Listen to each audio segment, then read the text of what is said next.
May has been tough on the Cardinals. St. Louis has just 7 wins this month. The Redbirds haven't won a series since May 2nd, but the Cards looking to do just that in tonight's rubber game against the Braves. Jack Flaherty was great on the mound yet again for St. Louis. Second inning, check out this wicked movement. For the strikeout, he had 7 Ks and threw 6 scoreless innings. A quiet night for the offense, but in the 4th inning, Harrison Bader with single to the opposite field. Colton Wong comes in to score. The Cards go up 1-0. St. Louis is up 3-0 heading to the 9th, but more bullpen struggles. A horrible inning for Jordan Hicks. 1 run already in, and here's another RBI single. The runner would be safe at third. That made it 3-2. Hicks didn't record an out and allowed 3 earned runs, so the Braves tied the game at 3. Then in the 10th, bases loaded, 2 outs, and Tyler Webb with the walk. That will be the game winner for Atlanta. The Braves take it 4-3 in 10 innings. The Cards lose 2 out of 3 for the series. St. Louis plays again on Tuesday night in Philadelphia. Meanwhile, the Royals trying to avoid a 3-game sweep against the Yankees. Danny Duffy allowed just 1 earned run in 6 innings, and he got plenty of help from the bats. Bottom second, Martin Maldonado with a towering 3-run homer just over the wall, giving the Royals a 3-1 lead. He's fired up. More Kansas City power in the 4th. This time it's Ryan O'Hearn going the other way, and that's barely gone for a solo shot. That makes it 4-1 Royals. In the 5th, it's Hunter Dozier with a big blast that's deep and gone for a 2-run homer. The offense was on fire as Jorge Soler added a solo home run. The Royals were up 7-1 after 5 innings, but the bullpen let them down again. The Yankees scored 3 in the 6th and 3 more in the 9th off Ian Kennedy as this 2-run single ties the game at 7.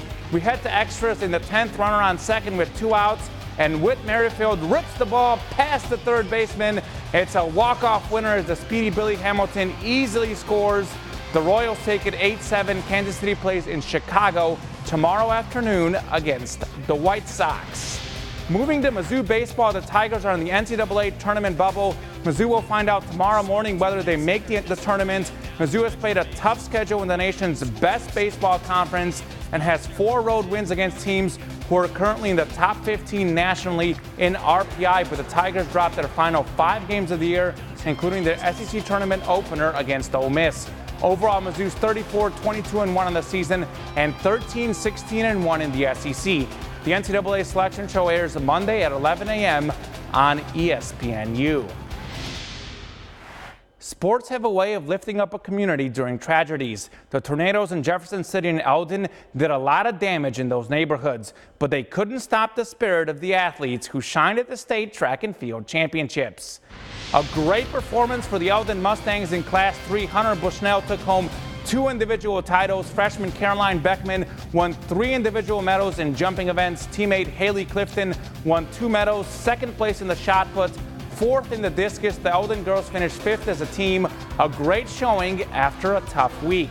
Meanwhile, in Class 5, the Jefferson City boys finished in 4th place. The Jays were led by senior and future Mizzou Tiger Devin Roberson, who broke the state discus record with a throw of 218 feet and 4 inches. That, by the way, is this year's best high school throw in the nation and 7th all time. But for Roberson, it was all about winning for his community. It's awesome. It's definitely me putting on for the 573 for sure. You know, I feel for all the families that lost their homes for sure. God has a plan for them. They may not understand it right now, but I think they will later. And I'm just really happy to bring home something for my community for sure. Plenty more great performances by the local athletes in yesterday's state meet, including Rockbridge sophomore Tyra Wilson, who won 3 events and finished 2nd in another. For the full recap, head to our website, krcgtv.com. Speaking of state, the baseball Final Four starts on Monday in O'Fallon with the Class 3 state semifinals that features 3 teams from mid-Missouri. Fatima will start things off at 4 p.m. while Blair Oaks plays Montgomery County at 6:30 in the all-local showdown. To get a full Class 3 preview, head to our website and click Leffler's link. More baseball. St. Elizabeth will be in action in the Class 1 semifinals on Tuesday. Meanwhile, the Callias Crusaders play in the Class 4 state semis on Thursday against Borgia. Should Callias win, the state title game is on Friday. Moving on to hockey, in their first 3 years of existence, the Blues made the Stanley Cup final every year from 1968 to 1970. But it's been a 49-year wait in the making.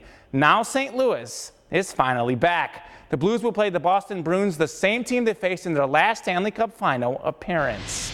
St. Louis practicing in Boston today ahead of Monday's Game 1. The Blues are actually 0-12 in the Stanley Cup Finals, and they'll look for a historic win. It's been a really crazy year that saw St. Louis go from having the worst record in the NHL on January 3rd to making it to the Stanley Cup Final.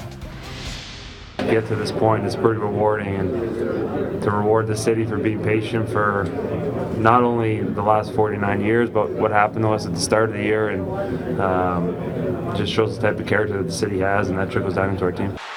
The Bruins have had a long break after sweeping the Hurricanes. They last played on May 16th, but the Blues are 7-2 on the road in the 2019 playoffs. The puck drops Monday night at 7 p.m. Finishing with the Indianapolis 500, and what a finish it was. Just 2 laps to go, and look at Simon Pagano with a great pass of Alexander Rossi. Incredible driving as he hangs on in the final lap to win his first Indianapolis 500. Here come the emotions, and here's one of my favorite traditions in sports.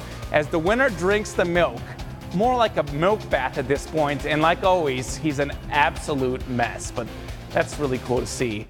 Not as cool to see as the sun really hitting my face at the state track meet. 6-7 hours, you get the sunburn. Zach, should I put on a lot of sunscreen this week, or what do you think? I think sunscreen is always a good idea, whether it's this week or not. You know, I put summer more so especially. I put some on, but it still didn't do enough. Got to reapply and just keep working it. Okay. Sunscreen, obviously very important.